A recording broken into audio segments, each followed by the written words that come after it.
जेकरा गाड़ी देवेला हो ना, तो लाइववा से हट के हमार मोबाइलवा पे गाड़ी दी है।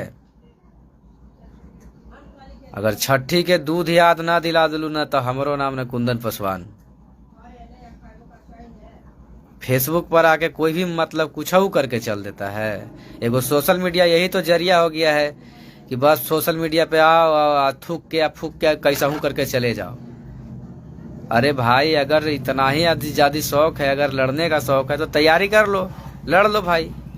यही ना होगा कि चाहे तो तुम पिटाओगे चाहे तो हम पिटाएंगे, लेकिन तुम्हारे चलते पूरे यादव समाज के लोग गाली सुनते हैं, हमारे चलते पूरे पासवान समाज के लोग गाली सुनते हैं। तो ये सब चीज अच्छा नहीं है। जिसको अगर जो बोलना है ना, तब पर्सनली टारगेट करके मुझे गाली दो। और मैं बता देना चाहता हूँ कि जो गाली अभी जो कमेंट में आके देते हो ना रे, तो एक बात बता देते हैं कि फेसबुक पर गाली देने से कोई फायदा नहीं है बेटा। जिसको अगर अगर औकात है ना ज्यादा, तो ये वो काम करो कि फरियाइए लो। एक बार सब सिंगर आओ, जो अगर जो पासवान समाज से टारगेट करना चाहते हो ना, एक बार आओ, बात करो। कितना तू लोग के औकात है, कितना का है। मैं क्या बोलूं भैया, ये लोग के बोलते बोलते मैं थक गया हूं। और आप लोग शेयर लगाइएगा, अगर मेरे बातों को सुन रहे हैं तो शेयर लगाइए।